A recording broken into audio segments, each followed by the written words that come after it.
Hello, and welcome back to, as always, a very exciting episode of Mind the Force podcast, a nerdy podcast about Star Wars and mental health. I'm your illustrious host number one, Kristine McPartlin.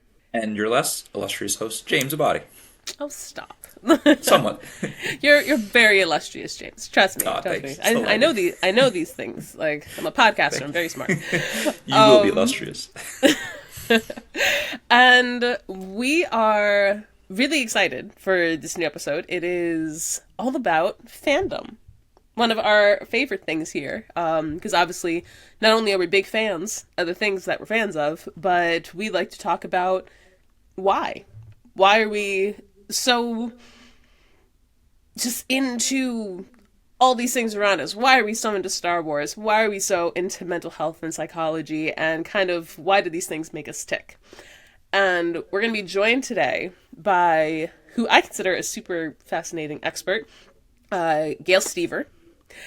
And oh my gosh, I think we just had the best conversation with her. What do you think, James? Yeah, very in depth. It goes beyond Star Wars and mental health too. It kind of just goes into the storytelling element of our psyche and culture and throughout history. So that was really interesting. Direction there. Right? Like, everyone keep on the forefront of your mind parasocial relationships. That is like the big theme of today, and it's so interesting. Oh my god. Like, that's what I loved when I came across her work, because I had read a few articles just researching fandom and psychology and the aspect of mental health behind it, and I just saw her quoted across several articles, and I was like, ooh, let's go find this woman and pick her big academic brain. And I just think it nailed it. It nailed everything I was looking for.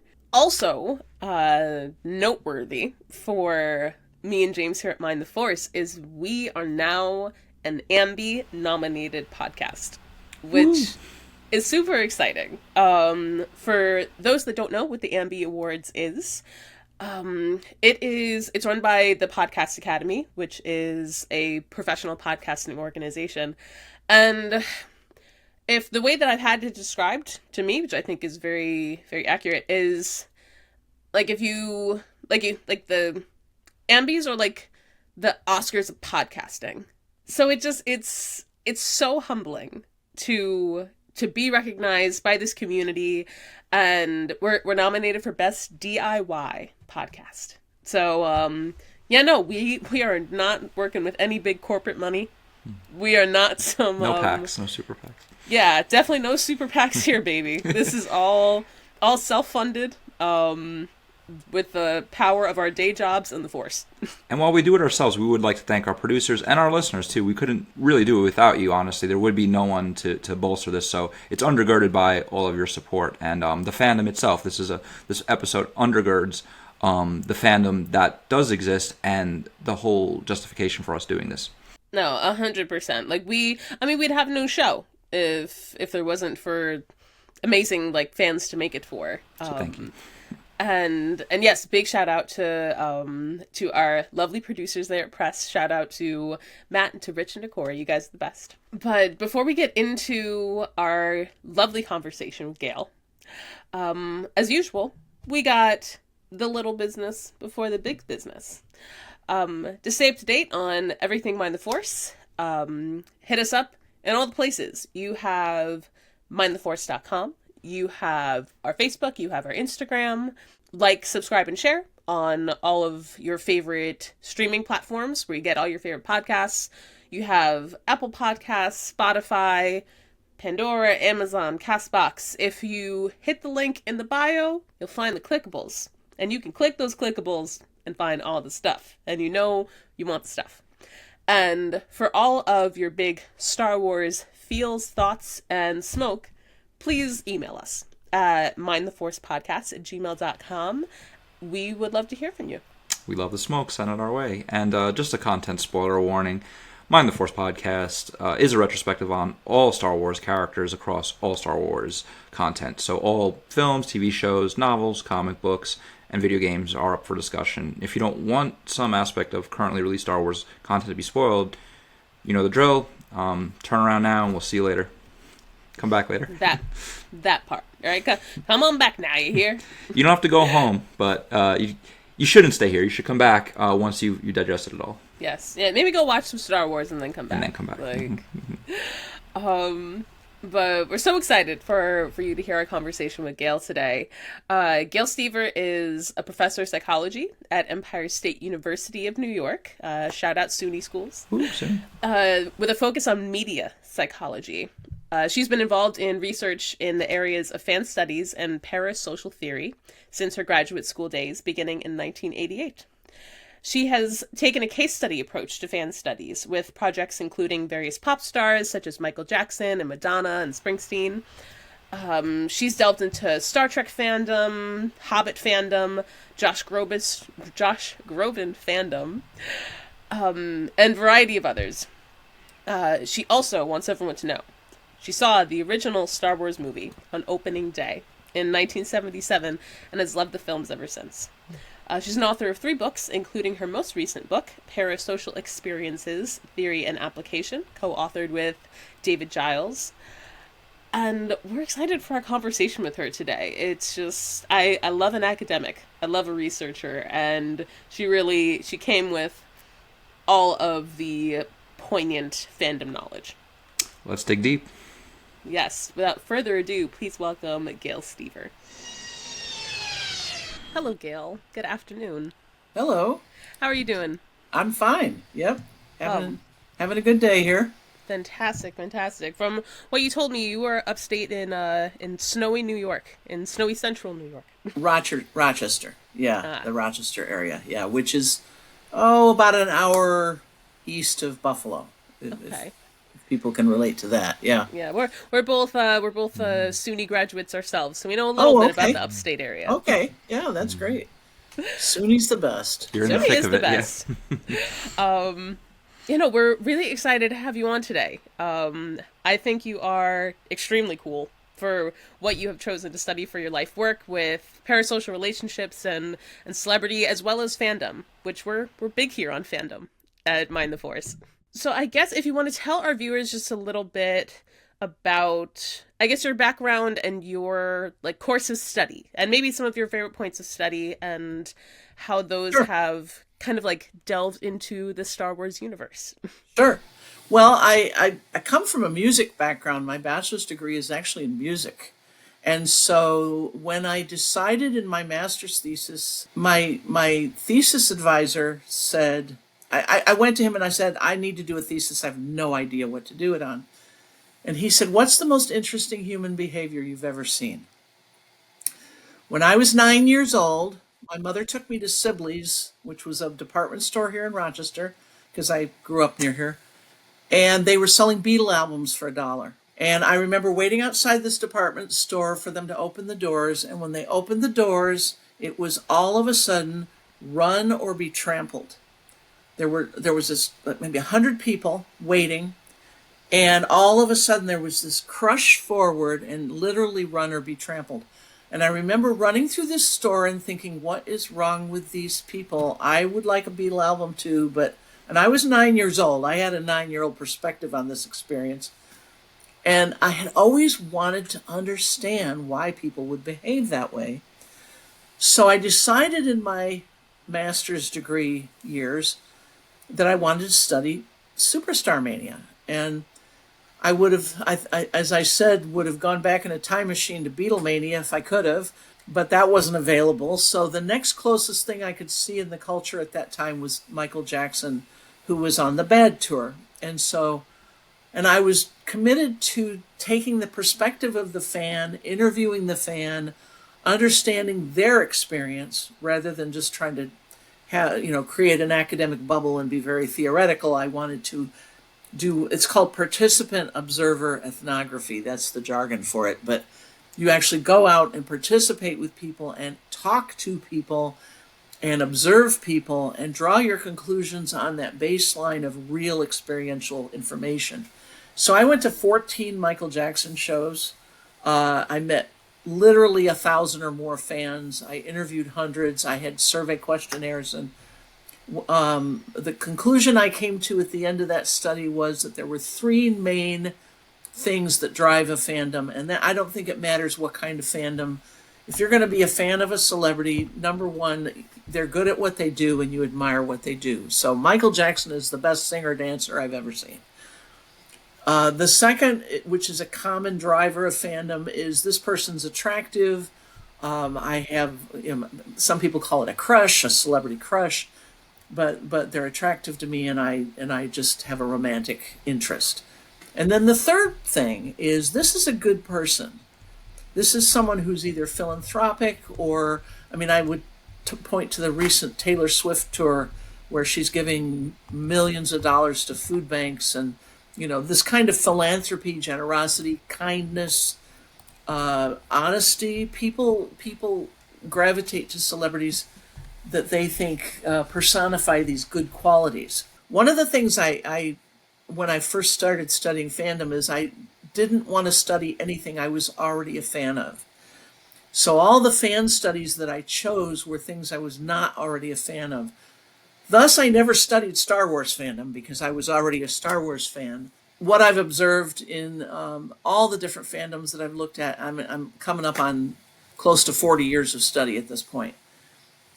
I think what drives fandom is this kind of admiration and personal connection with characters and or celebrities or narratives. I think there's a personal connection with a narrative, whether it's Star Wars, where an essential part of the narrative is the Force, or Star Trek, where it's this idealized vision of the future and where it is that we think we could go if we could really realize our dreams. In Lord of the Rings and the Hobbit fandom, there's a similar kind of juxtaposition of good and evil that you see in Star Wars fandom. I think you actually see that in the Harry Potter fandom.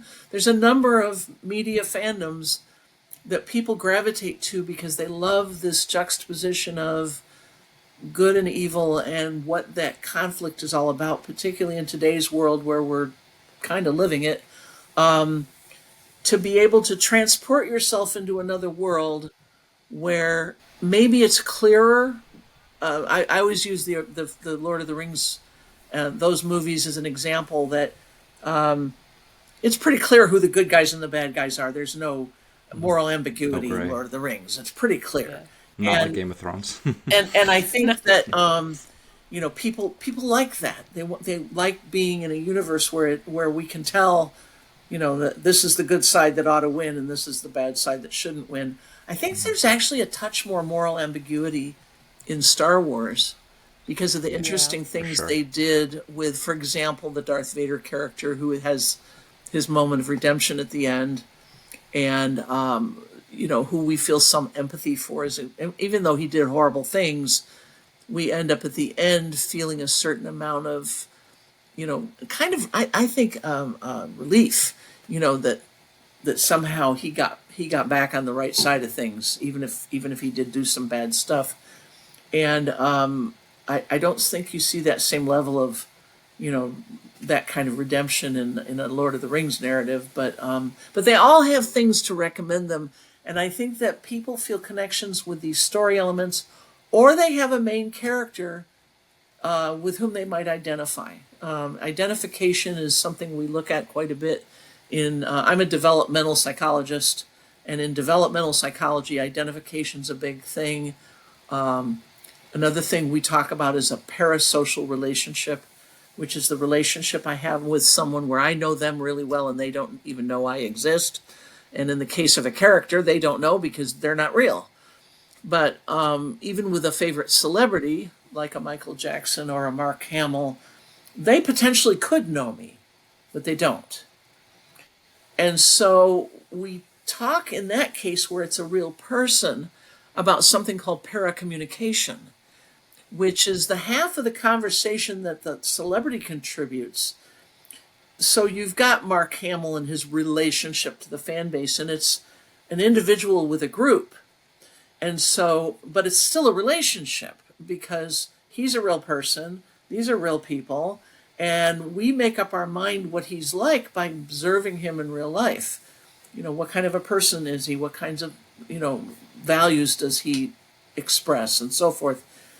And I think that's where people become very dedicated to a favorite celebrity that they think is a good person, that they think is extremely talented, and that they perhaps have this thing we call wishful identification, which is, I really would like to be like that person. Some of the celebrities that I've met who really love meeting fans, it's because they're a fan themselves. As a matter of fact, one of the fandoms I've spent quite a bit of time in is the fans of Josh Groban, who's a singer. And I actually was there the first night that Josh Groban performed with Paul Simon, who was one of his heroes. It was in Brooklyn. They were doing a concert there. And I will never forget watching Groban walk out onto the stage and sit down at the piano and do a duet with Paul Simon. If somebody was ever in heaven, it was Josh Groban in that moment singing with Paul Simon, because he clearly was as big a fan of Paul Simon as some of the Groban fans were of him. So when he met fans, you always got the sense that he got it, that he understood what this meant to the fan. And that actually reminds me of an experience. I did meet Mark Hamill at a convention, and it's a wonderful anecdote. It was a big convention company, and there were thousands of people at this convention, and Hamill walked in, and I actually happened to overhear the conversation he had with the promoters. He said, "What are all those people over there in that line? What are they in line for?" And they said, "Oh, well, they're all waiting to get your autograph." And he said, "Well, if they're in line waiting to get my autograph, how are they going to be in there to hear my talk?" And they were like, "Yeah, well, that's really..." And he said, "Give all those people numbers and then let them go in the auditorium."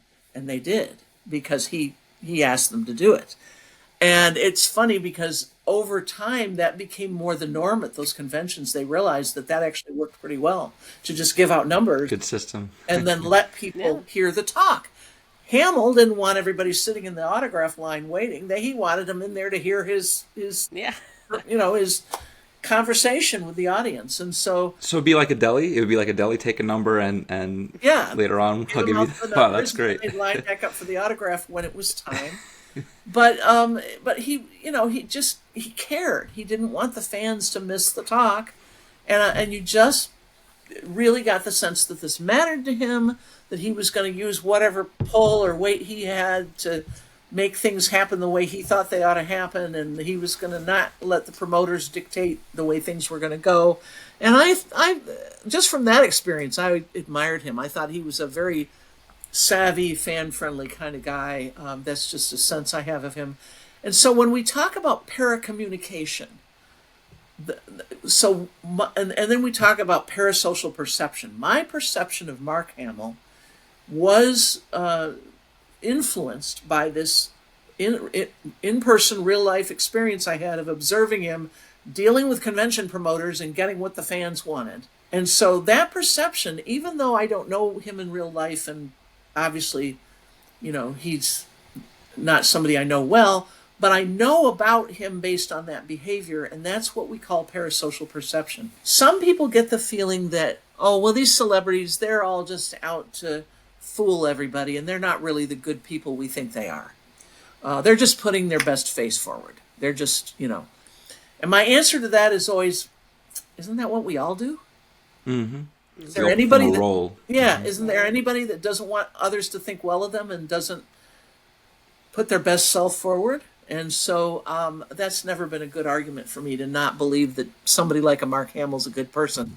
I actually think he probably is a very good person, even though I don't have that many experiences. Then you have the experiences of other people that you read about or that people share of, oh, well, I met Mark Hamill and he did this.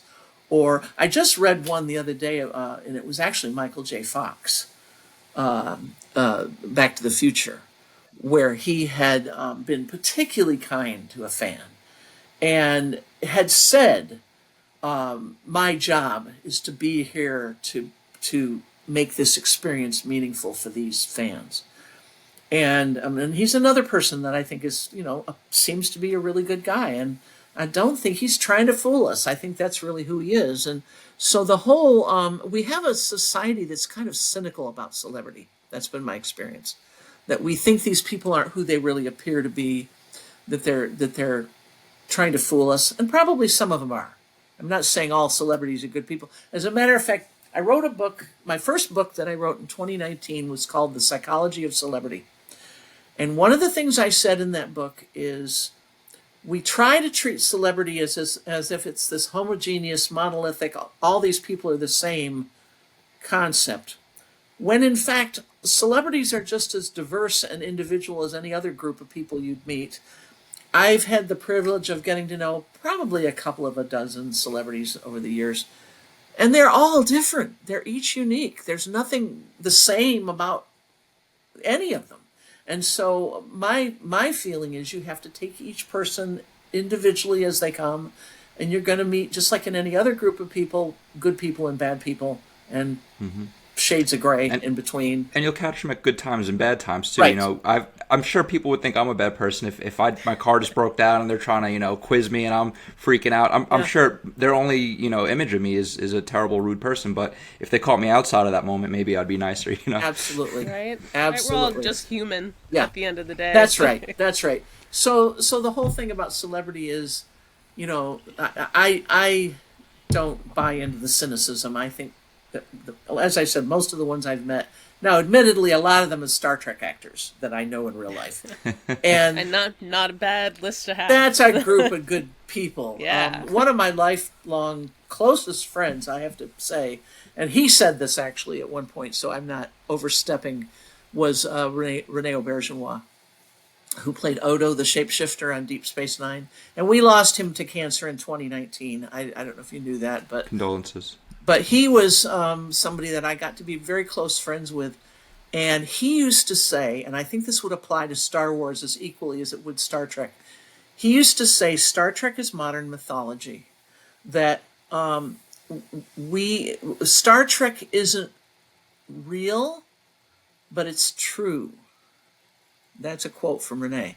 And I absolutely think that when we look at these popular narratives like Star Wars, Star Trek, Lord of the Rings, Harry Potter, and there's a lot of them that I would put in that category, what resonates for people is this narrative that the Force, the Force is a positive energy, an almost spiritual kind of energy. And we want to believe in that. And there's a sense in which we can believe in that. If we conceptualize that as something that we can relate to, it can become a real and positive thing in somebody's life. If you look at the Tolkien universe in Middle Earth, there's some good, noble beings in that story. There's good, noble people in Star Trek. And this is what we want to, this wishful identification I mentioned. This is someone we want to be like. And I guess in the long way around, you asked me to talk about what my work has been about. And I started out in 1988 wanting to understand fandom and happened into this parasocial theory aspect of fandom and have written quite a bit about parasocial theory, but also about fans and fandom and celebrities. They're all sort of one thing. You can't separate them out because they're connected. And I've spent all these years doing various studies. One of the studies I did, which I think would be particularly interesting in this context, was a study on this concept of celebrity worship. Celebrity worship, as it is conceptualized in psychology, is actually not a positive thing. Because celebrity worshipers, there's 3 levels of celebrity worship, and at the highest level, it's called borderline pathological celebrity worship. And the questions are things like, if my favorite celebrity asked me to break the law for him, I would. Obviously not a good thing, right? Mm-hmm. And so the people who did the early work, this would be around the year 2000 that this work came to be. And they were using the terms celebrity worshiper and fan as synonyms. And that didn't ring true to me. And so I took their instrument and I went to a Star Trek convention and gave the celebrity worship instrument to over 100 Star Trek fans. And then I took it to a bunch of Josh Groban concerts and gave it to over 100 Josh Groban fans. Now, these are self-selected, hardcore, die-hard, committed fans in both cases. The Star Trek fans were people who'd paid a lot of money. I actually had 65 people who'd paid money to have breakfast with Deep Space Nine actors had paid like $90 to have breakfast. This is committed fans, right? Mm-hmm. And the percentages of these different levels of celebrity worship in my fan samples were the same as in the general population, which is an important thing. If you go to the Rotary Club and give this survey, about 3 to 5% of people are going to have this borderline, I'd do anything for my favorite celebrity, even if it meant breaking the law. A little scary. 15 to 20% are in an intense personal celebrity worship, which is my favorite celebrity is my soulmate. If they were to die, I wouldn't want to live. Again, not as scary as the first category, but a little bit scary, right? What I found was that in the fan sample, actually in the Star Trek fan sample, there were only 15% who had that intense personal. And in the general population sample, it was 20%. So there's actually less of that celebrity worship in fandom than there is in the population at large. And this was it actually made a difference in the way academics started not using celebrity worship and fan as synonyms, because they're not. And to understand that there's a whole other thing going on called celebrity culture that is different from fandom and very ingrained in our culture, that people who will unquestioningly follow celebrities aren't necessarily the same people who are going to be in active fandom. And the people in active fandom actually have a more grounded view of celebrity because they've met these people. They've discovered they're not hard to meet. You go to sci-fi fantasy convention or a soap opera convention or some other kind of, go to Broadway and watch a play, and then they come out afterwards and sign autographs. It's not hard to meet those people. And if you're a fan of somebody, chances are very good that you've met them or you've seen them in person.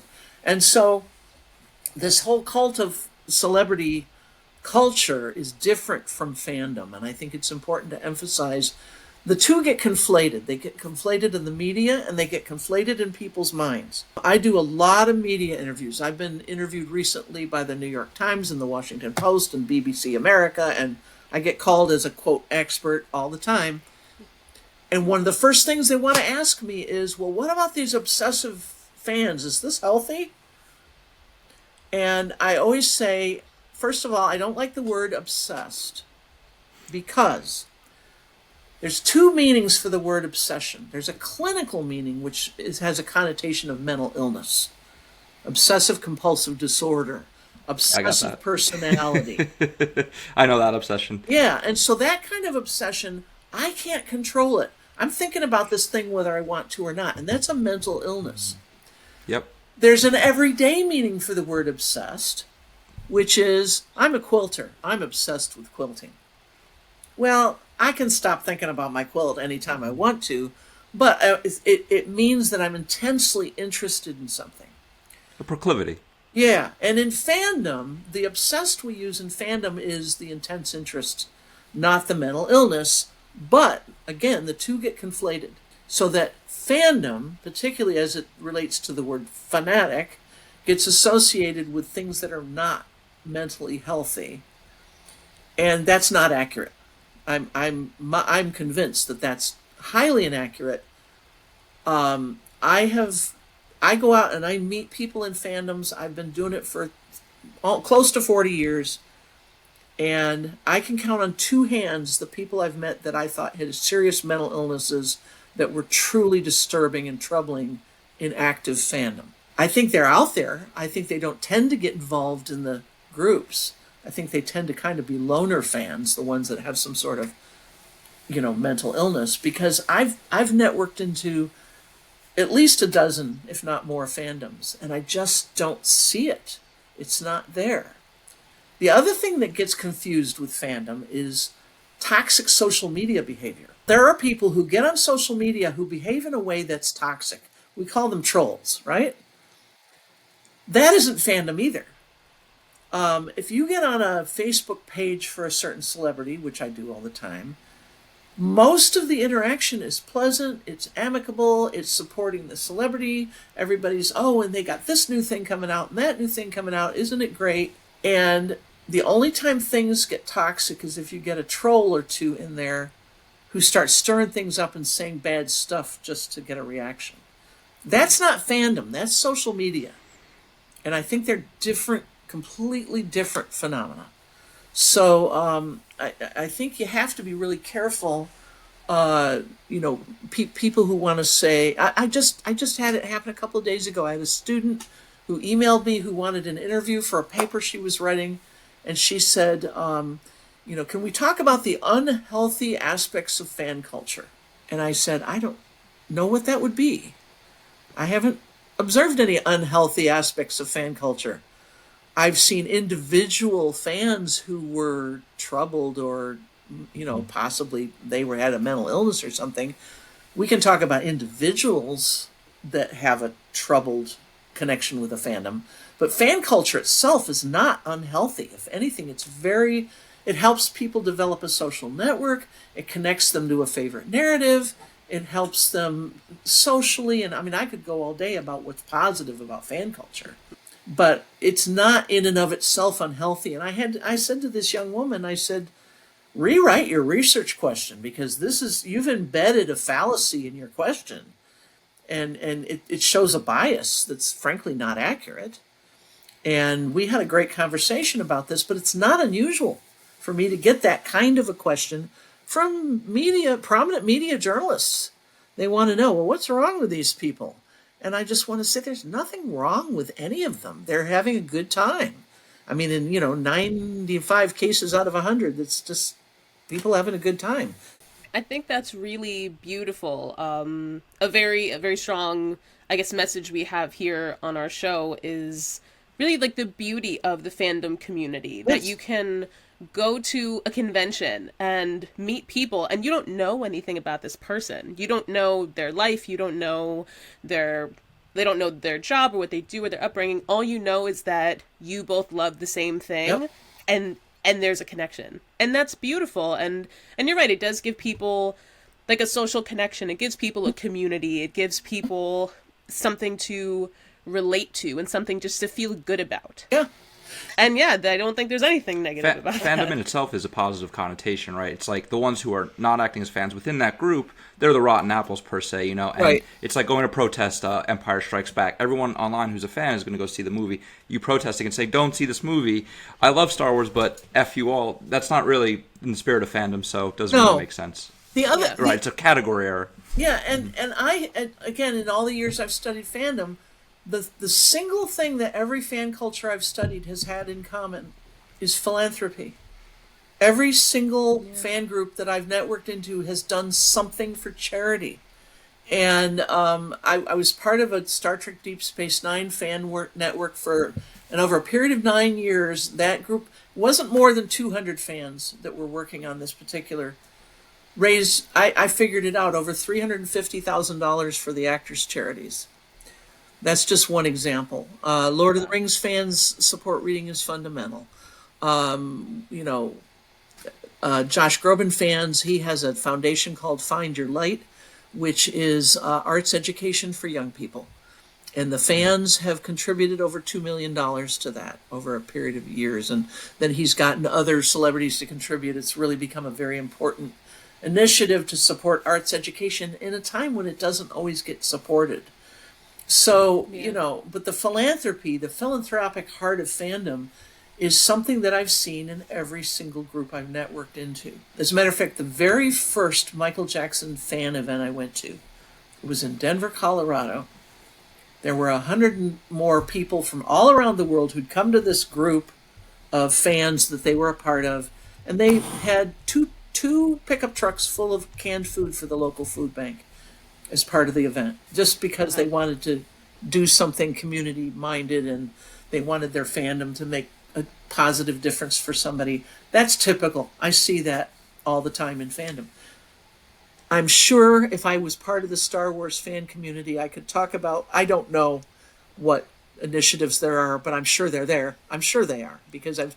Oh, 100%. In old things you don't even know about sometimes. You just Yes. find out. Well, honestly, to lift off that, you know who started that philanthropy meets fandom aspect? It was George Harrison and Ravi Shankar, the concert for Bangladesh, first benefit concert, 1971, and since everyone's kind of picked up the mantle, like Bono, U2, and then that spilled out more into like We Are the World. pop Yep. culture in general. Yep. Yeah. So it's like 50 years plus of that now. Yeah, And yeah. things like Live Aid. Yeah, it's exactly. definitely- Live Aid, exactly. Yeah, each of my Star Trek actors had a charity. And it wasn't just lip service. I mean, for example, Andy Robinson, who played Garak, the Cardassian on Deep Space Nine, he actually was on the board for Save the Children for the state of California. And he and his wife went to the Middle East and toured the Save the Children, the work they were doing there, and made a video of it and came back and shared it with fans. And it wasn't just, let's just give them a little money. It was, they were involved. And then they become role models for the fans who say, oh, wow, look at what he's doing for Save. I want to do that. I don't even want to try to guess how much money Rene Auberjonois raised for Doctors Without Borders. It was thousands and thousands of dollars. And he would sit at a convention and he could draw Odo in a bucket. He had a little picture he would draw. And if you wanted to contribute $10, he'd draw Odo in a bucket and personalize it to you. He could do it in about 30 seconds. And I used to sit there and collect the money for him and watch him do this. He was amazing.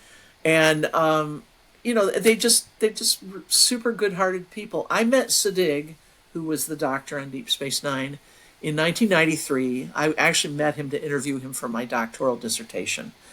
And he contributed tremendously to that. He's a brilliant guy.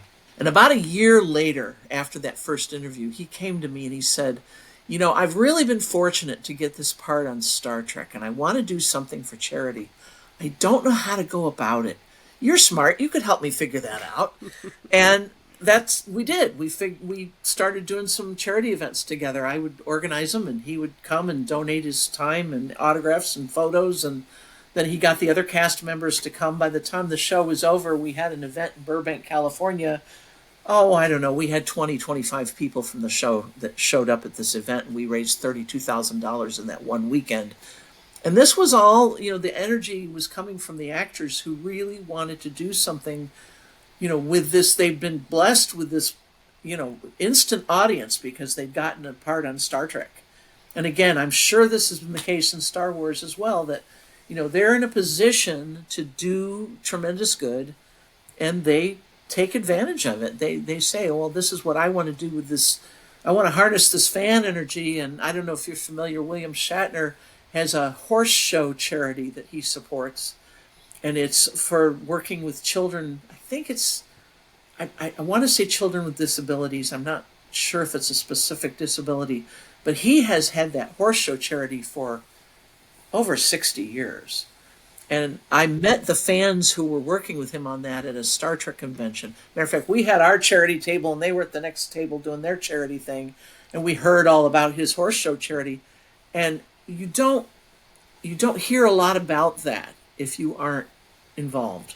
Because these people don't run around blowing their own horn and saying, oh, look at me, look at all the good work I'm doing.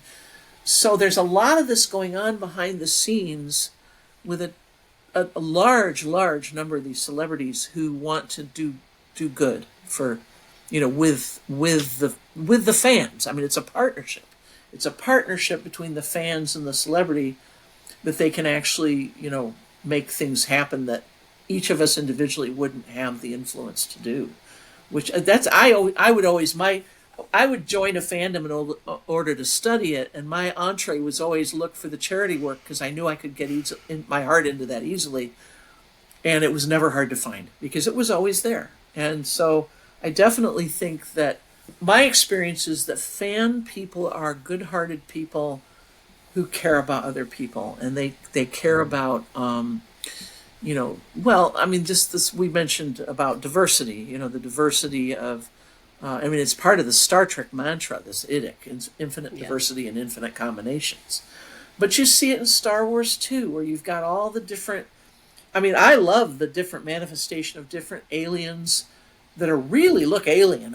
Some of the aliens in Star Trek just sort of look like modified humans, but they really went for the interesting aliens in Star Wars, and I think that's an interesting message there too. That our standards as humans of what's beautiful or how people ought to look isn't necessarily a universal one, and I like that. I like that aspect of it. I also think that Star Wars has done some wonderful messages in terms of I'm going to show my bias here. I think Princess Leia is probably the most interesting character from the original movies, and I think she personified a different kind of feminism because she was strong and instrumental, but still, a softness and a beauty, and a beautiful woman, Carrie Fisher. A real 3D character, 3D human, and you could see that across each movie. Her growth, just as with Luke, they did not shirk Leia, and they emulated that with her mother Padme in the prequels. Yep. You see, okay, military commander, politician, mother, all these things, the whole pretty much diamond. She's every facet of that, and I agree. I think because of that, honestly, one of the reasons Star Wars resonates so much is because of a really strong, heroine that's done right, and this is just what the archetype should be, and I think that carried throughout. Well, and she ends up you're spot on. She ends up a general then. And I've only seen one of the she is movies. General Leia Organa by the end of the franchise, and even in the expanded universe, they just make her personality even more rich and complex and interesting. You can never say Leia's basic. She's not. She's so kind of like layered. a Winston Churchill or a Patton, they kind of are, not just the army in some cases or the navy or whatever, but they are. She does lead the New Republic. There's Mon Mothma, right, and Admiral Akbar, but without Leia, it would all fall apart. So she is the center of the galaxy in a way. Well, and I'm going to show my ignorance about the newer films, but it seems to me like in the newer films, there's another woman that becomes Rey becomes a protagonist. And I'm behind on the newer movies, but I did see the first of them, and it looked like that's where they were going with that character in that film, and I just think it's important. I have a 9-year-old granddaughter, and I want her to see a world where women have this strong instrumental ability to influence and not just sit on the sidelines. And all of these franchises, we can talk about Lord of the Rings, Harry Dune. Potter, all of them, have, created characters that become good role models for young people. And, this wishful identification that I mentioned before. So, okay, what do you want me to talk about next? So I think something really interesting that you brought up before, particularly that Star Wars does really well, that you don't always see as prevalently in other franchises, where it's very clear, black and white, and good versus evil, that you get a lot more gray, moral nuance with Star Wars. That's oh well, the Jedi are the good guys. But they kind of do some bad things. Yeah, some not great things, and you just have a lot more color in Star Wars with characters, and especially you were just saying, across diversity and especially across women roles. I feel like they have good women and they have bad women and they have moral ambiguous women, and I would love to know kind of more of your thoughts on that, on how Star Wars brings that kind of color into the conversation. I think it speaks to, we all know that no matter how good we like to think we are, none of us are immune to temptation. And so this notion of the Force and the good side and the dark side, and what does it take to have a person be seduced to the dark side of the Force, which is an everyday metaphor for, we're going to step off the path and do stuff we shouldn't do, and how easy is it to be tempted to stray from what it is that we know is right. And so in Star Wars, they've, made that almost a character in and of itself. Here's the Force, and there's the good side, and there's the dark side. And, we see Anakin, who starts out a perfectly delightful character, who goes all the way to the dark side, and then at the end of the narrative comes back. And so that possibility of redemption, I think, is a really important element of Star Wars, that they have said, nothing. I mean, certainly if Darth Vader isn't beyond redemption, then nobody is. And I think that's a good message. That's a powerful message, because I think there are people in real life who've messed up, who think they can't come back from that. And No one's beyond forgiveness. yeah, we want people to understand that they can come back from that. And that could be an element that makes Star Wars attractive to a certain kind of fan who really needs to see the power of that redemption and the ability to, another thing I like about Star Wars is that the stereotypical heroic figure isn't always, we don't always pick out who the hero is in this scene. And I mentioned in an earlier thing that we were talking about that, Luke didn't understand who Yoda was at first. He thought he was a lesser being, lesser character, and Yoda kind of right, a non-playable character, You like annoying... okay, green thing. Yeah, you NPC, right? Yeah. yeah. Where's the Jedi Master I'm seeking? Because it's not you. Yeah. I'm not, yeah, you bum. That's basically how he treated him. Yeah. So heroes don't always have to look like we think heroes should look. And that's a good message too, because most of us don't look like heroes. Most of us look like ordinary people.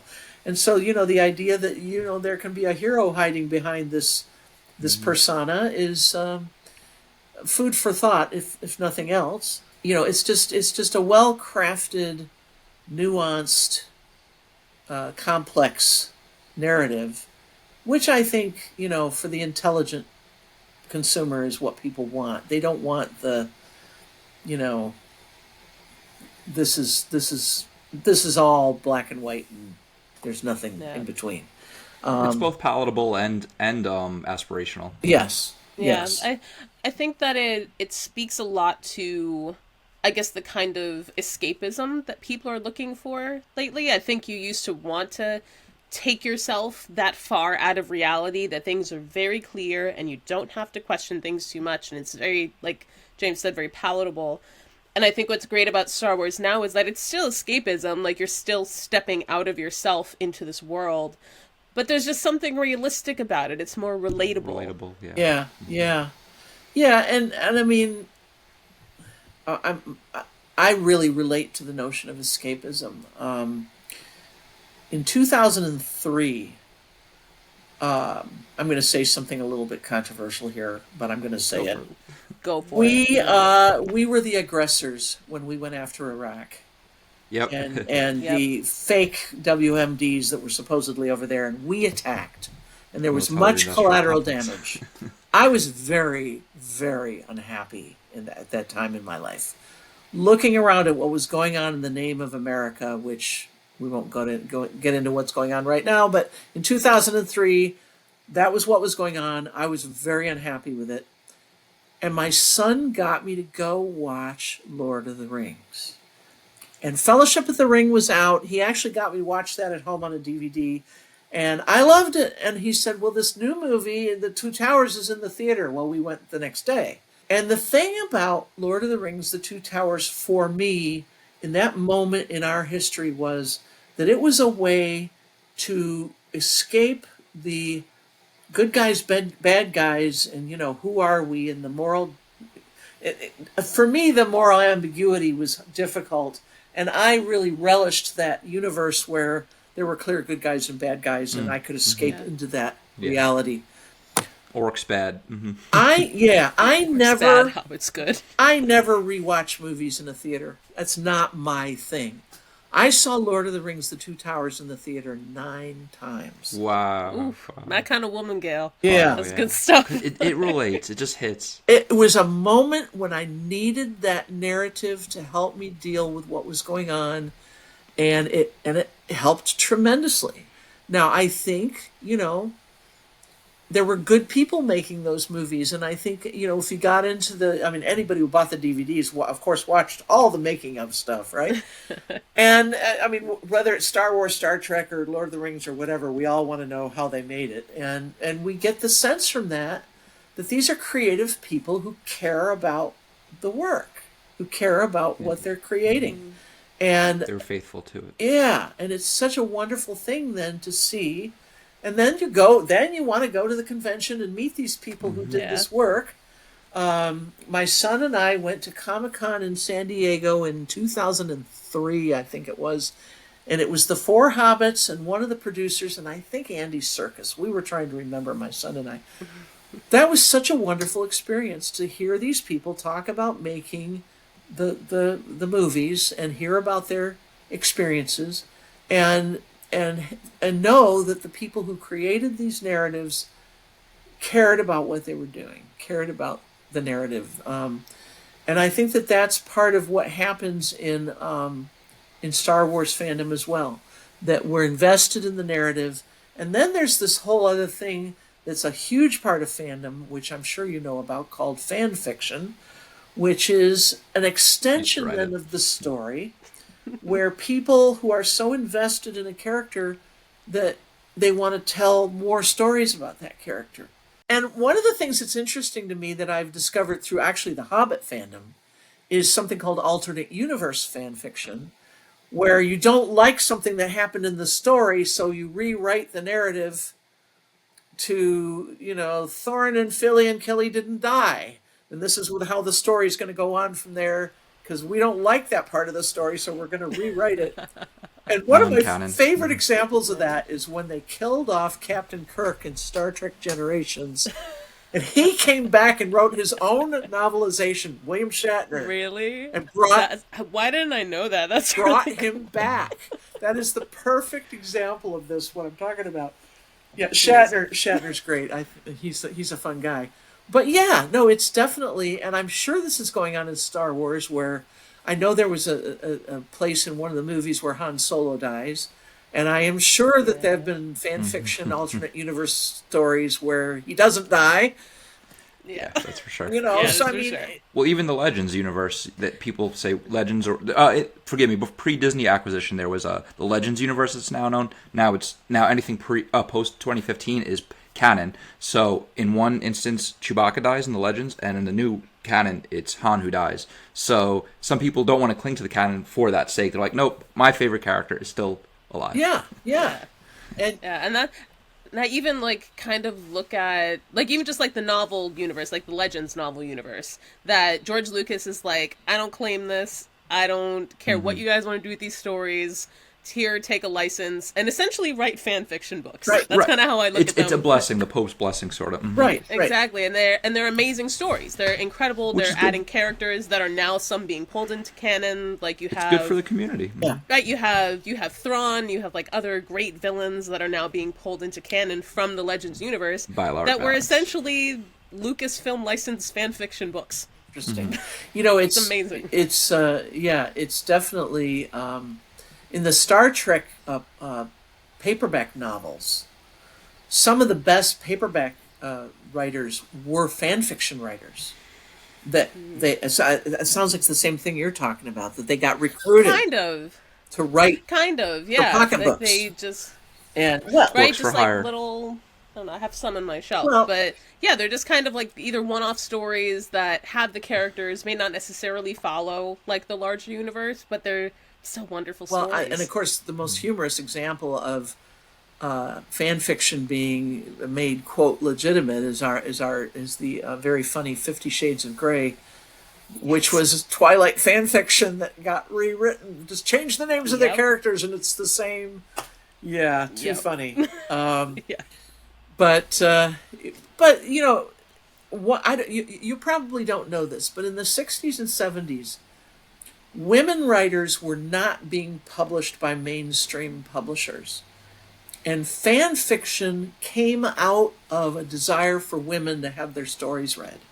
And so there's a book written by a woman named Joan Verba, who's a Star Trek fan, called Boldly Writing, which is a historical retrospective of fan fiction.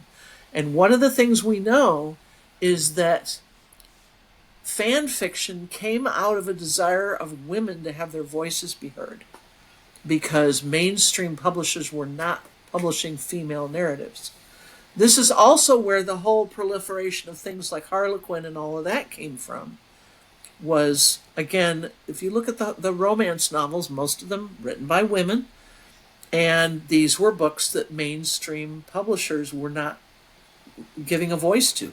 So women went and did their own thing and found their own way to get their voices heard. And this was there's a reason that a large percentage of the Star Trek fan fiction, at least, was written by women, because they weren't being published otherwise. They couldn't get their voices heard. And that's just, fandom really. I actually presented a paper at International Communication Association one year where I talked about the symbiotic relationship between the fandom and the material, the original material, or the celebrity, and gave a bunch of examples of people I'd met whose career had come out of their fandom. One of the examples was a guy, you might know him, Dan Madsen. Dan Madsen published the original Star Wars fan magazine. He also published the original Star Trek fan magazine. And he was in Phantom Menace. He's a character in Phantom Menace. And he's a super, super guy. You ought to get him on this podcast sometime, because he's...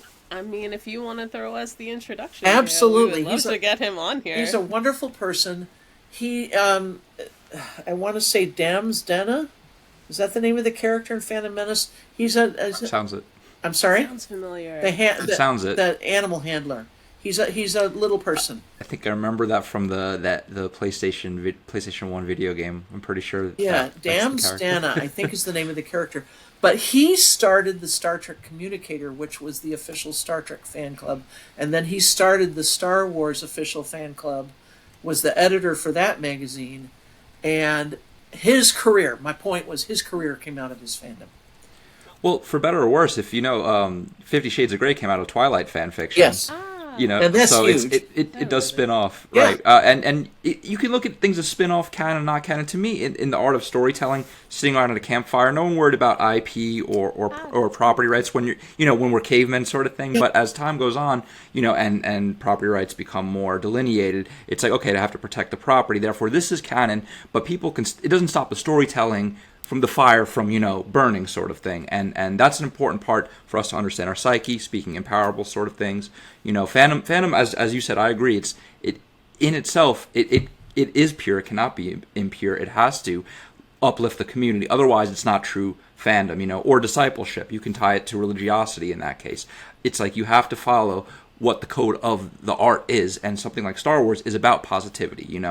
Like you said, it's a bit more gray. I think that's what people like. I said, it's palatable, it's digestible, but it also has these complex, issues and boils it down so well, just like Harry Potter. That's why people like those two especially, and they're more universal, because it's like candy. Sure, let me eat it, but like, wow, this is nourishing in a way, Yeah, absolutely. Absolutely. Yeah, we want our media to be entertaining, but we also want it to be uplifting and fulfilling. We want to learn from the stories. I go back to Rene Auberjonois saying these things are our modern mythology. That these are our, I don't know if you're familiar with Jungian archetypes, but Carl Jung's, the hero and the magician and the innocent and the orphan and the archetypes. Those are archetypes for a reason. It's because they psychologically resonate with our inner sort of unconscious life, that we know that these are somehow real and true and foundational to human existence, that there are these. And I mean, some of the archetypes are bad people too, and we're seeing that play out in the world right now. But it's you have to have hope that somehow some of these other characters and archetypes are going to make themselves known and have their influence too, and be able to, I don't know, save us. I don't know if that's the way to put it, but yeah, and so in fan studies, in the academic pursuit of fandom, there's a couple of designations. There's something called an ACA-fan, which is a person who studies a fandom that they were already part of, and probably the most famous Star Trek ACA fan is a man named Henry Jenkins. who wrote a book in 1992 called Textual Poachers, which was all about fan fiction. And but he was writing from a perspective of somebody who'd been involved in fandom for many years. And there are a number of other prominent ACA fans, academics, who decided to write about their own fan interest. There's a book called Soap Fans by two women who explored in some depth soap opera fandom, and they were both soap fans. That is what I have not done. I already mentioned I don't study things I'm already a fan of, because I think coming at a fandom fresh without a history in it already, it brings a different perspective that I think is useful. So when I came into, for example, 2022, when I started looking at Hobbit fandom, I didn't know much about it. I had seen 2 of the 3 movies once each, but I hadn't seen the third one for a lot of reasons. And I went back into it and really got into it and began to appreciate how it's a different group than Lord of the Rings, for one thing. People looking at it superficially might say, oh, well, it's all the same. And it's not. And, well, any more than, the people who don't know any better think Star Wars and Star Trek are the same, right? That's silly too, but they're different groups and they're different emphasis. I think Lord of the Rings tended to be an emphasis on the elves and the hobbits and the humans, and I think where the Hobbit really got its own identity was in the fandom about the dwarves and the dwarf culture and the dwarf language and those characters who become much beloved. I mentioned the alternate universe fan fiction where, no, they didn't die because we don't want them to die, right? It's too sad. And it's all part of an interesting, So what kind of fan would resonate more with the dwarf, and what kind of fan would resonate more with the elf? That's an interesting question in and of itself. And I'm sure you could come up with similar questions in the Star Wars universe where, who's going to resonate with Luke and Leia, and who's going to resonate with, I'm going to show a little ignorance here, but I think it's called the Mandalorian, and those are the Grogu or Got it. the bounty hunter from the first movies, right? And, Jin, yeah, right. Yeah. So that's a whole other thing that's come out of Star Wars, and it's probably got a different kind of narrative and emphasis. I haven't seen any of it, so I'm guessing.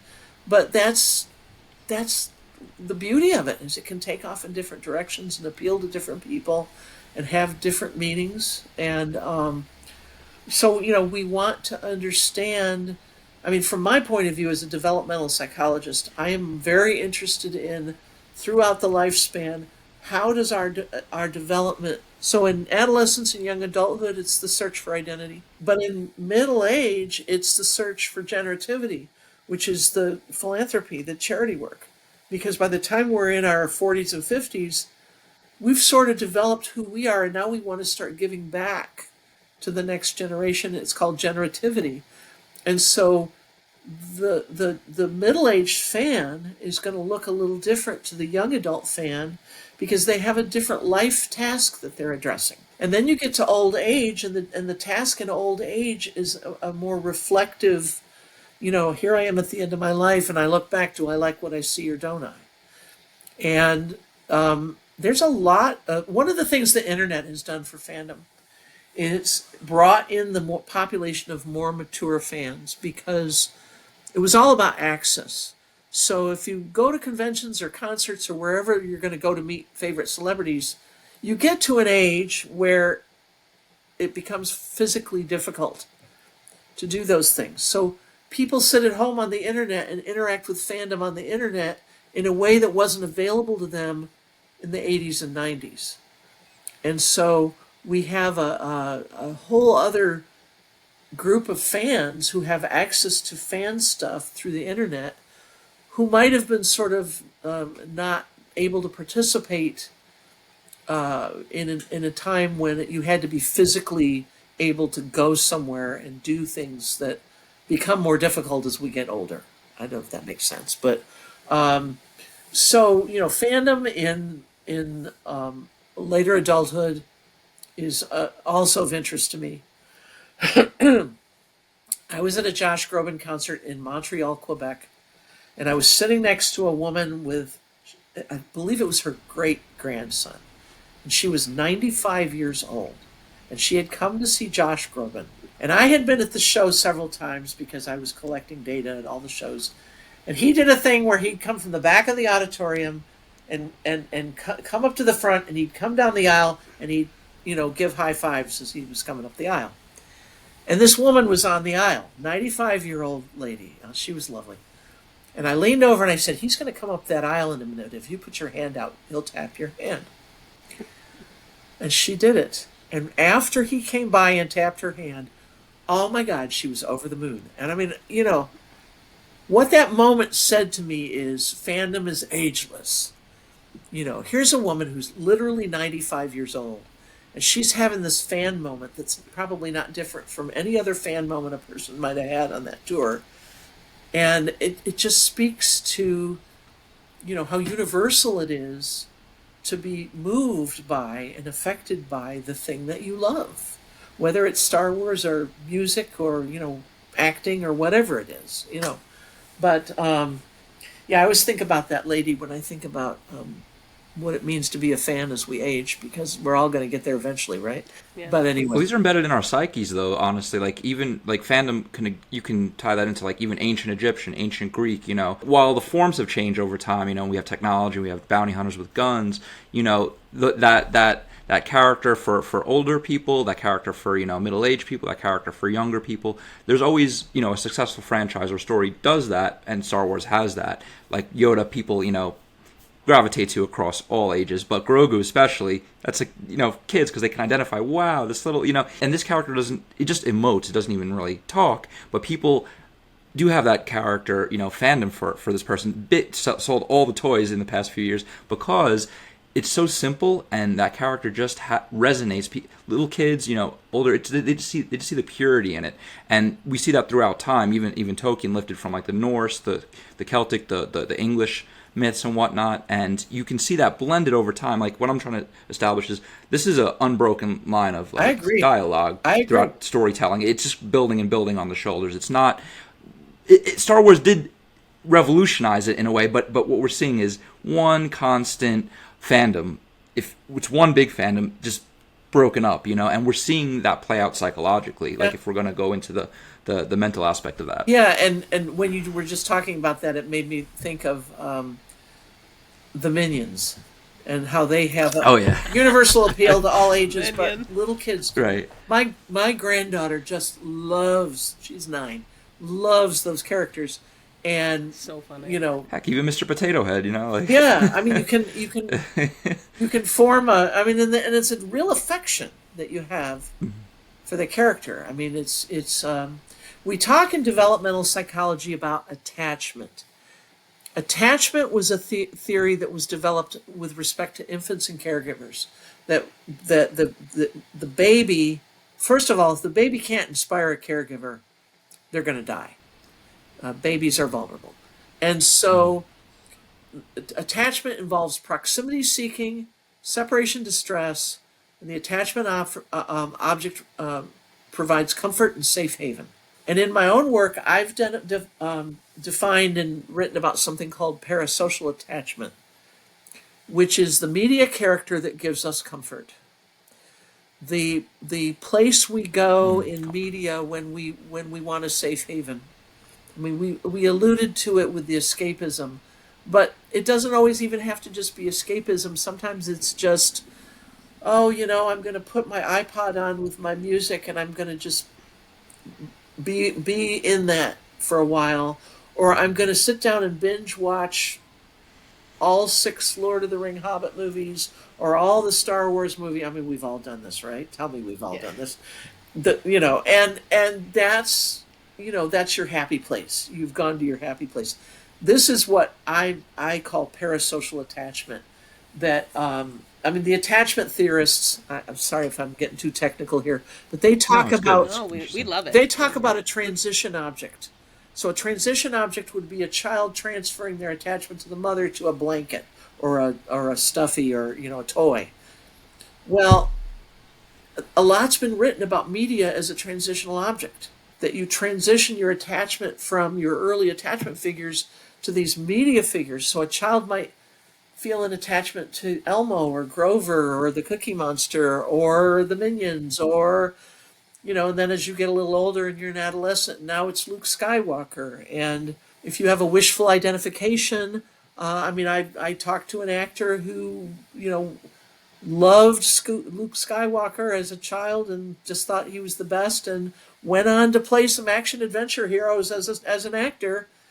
Actually had the opportunity to, wish fulfillment isn't always something that's never fulfilled.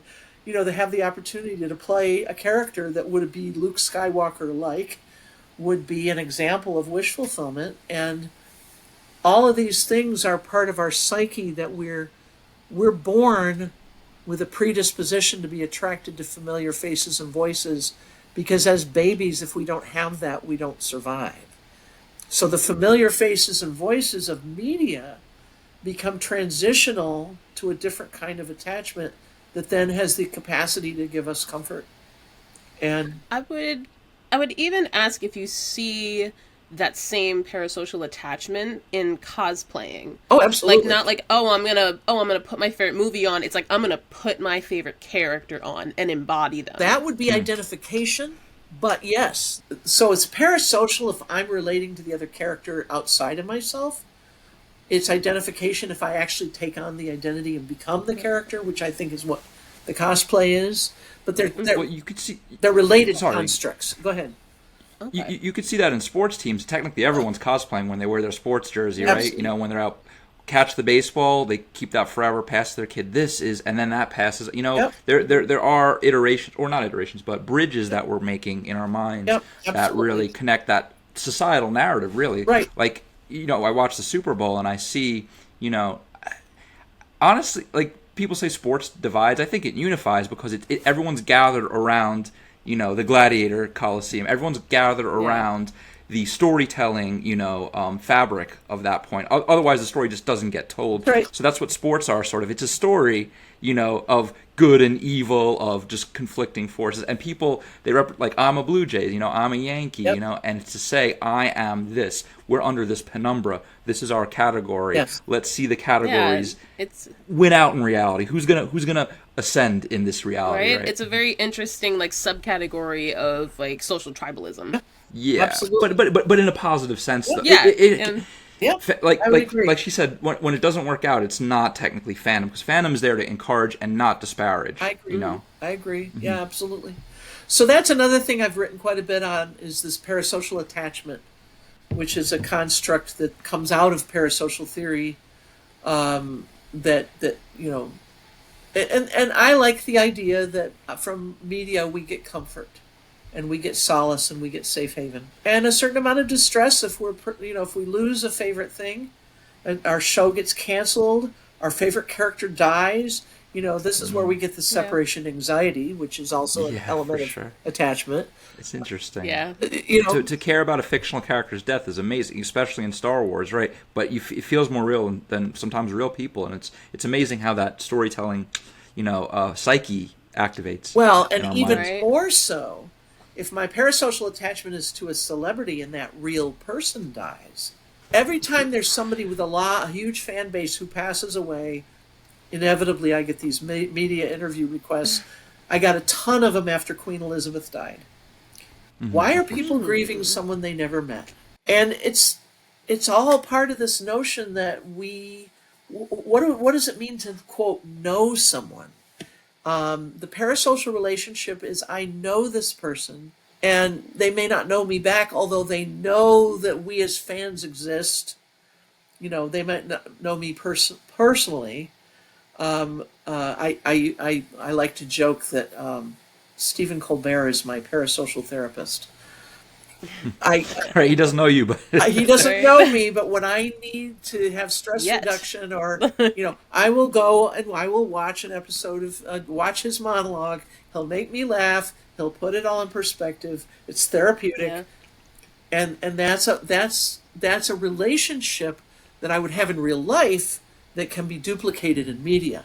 So there's a therapist or a mentor or a brother, friend, romantic partner. All these relationships can be taken on in a parasocial sense And one of the things people like about it is that there is an imaginary element to it. For example, you get the teenager who has a crush on a celebrity. Well, the good thing about that is that here's a young person, maybe, 13, 16, however old, and they're not ready for a real relationship. And they've got a crush on someone who's not going to put any demands on them. So that it's the parasocial relationship is a safe place to play out these romantic feelings.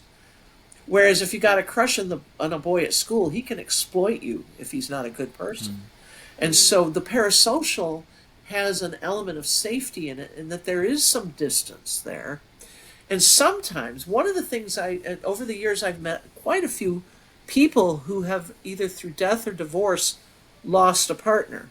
And they want, at least for a while, to replace that real life partner with a parasocial partner, because they're not ready to make a commitment to a real person yet, but they want that something in that little void that's been left.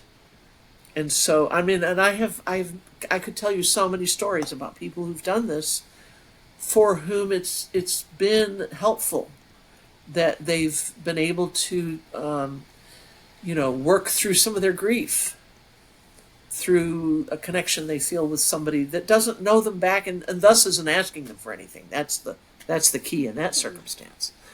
You can see that as when we're children too. We have imaginary friends, and that kind of infantile play, matures over time. It can go bad or it can go good, but we do have that in a sense. For instance, like, again, I'll bring it back to sports. Like, you're cheering on this guy, and some guys will do stuff with that guy, in a straight way, as they say. But it's like, he doesn't even know you, yet you are willing to just give yourself to him. And it's interesting in that sense, because it's like that imaginary friend is who he is on the field now. You know what I mean? It's like you've established this connection that he's not unaware of entirely.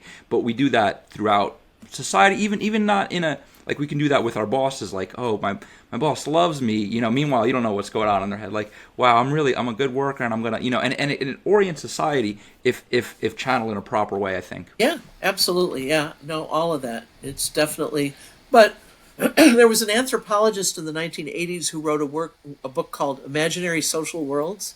All of the things that go on in our imagination, which is another way to talk about parasocial, is a way to explore a social world, to practice.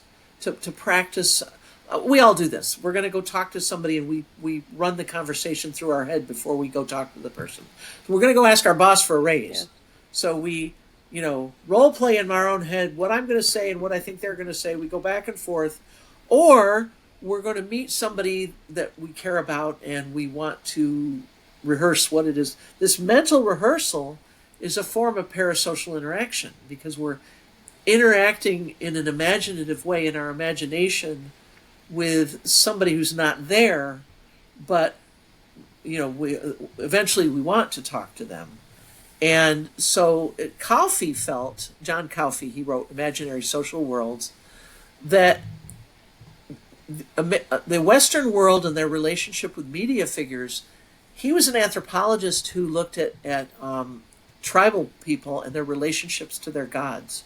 And he thought there was a parallel, that those gods to the tribal people were real in a way that our media people that we feel a connection with are real.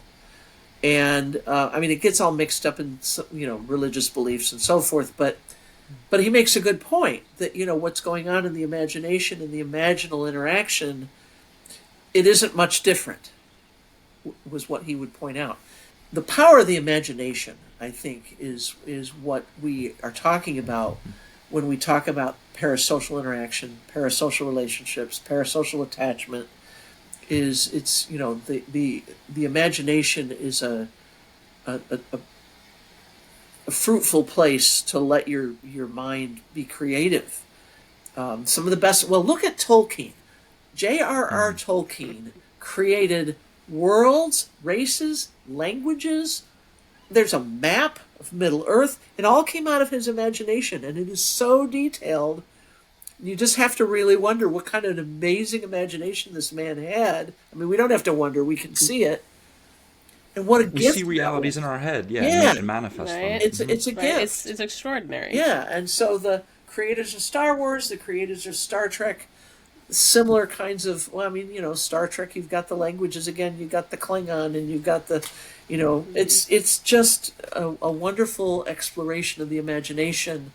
And I think it defines what the difference between humans and other species is, this ability to imagine and Yes. to interact in the imagination, and then communicate that to other people, which is really very, very exciting. So They're real and they're not real but true, as you said. That's what really strikes home. If there was something false about it, those are the stories that don't tend to do so well. We like to identify Yep. with stories that Absolutely. are told well and capture reality in a way that really appeals to that psyche, and good writers, I feel, Yep. know how to capture that. Good writers and Absolutely. directors, Absolutely. Well, I Kristine. No, I was just gonna say I love that, and I think it's really beautiful, and I think that's a beautiful ending point, as it's really what we try to communicate here at Mind the Force, is that this beautiful relationship between these storytelling narratives and really how they make us feel and how they resonate with us, and kind of how that then comes back out in who we are, absolutely. and Yeah. and it's a really, really beautiful relationship. Yep. I agree. Okay.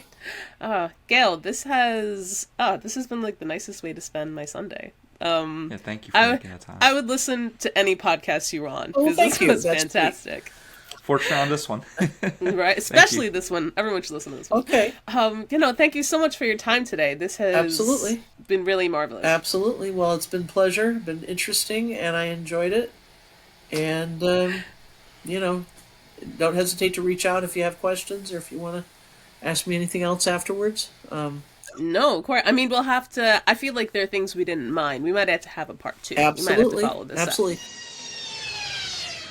I want to thank Gayle for her time today. An absolutely stupendous conversation. Oh my goodness. James, if you had to pick one fabulous tidbit from today, what do you think that you learned?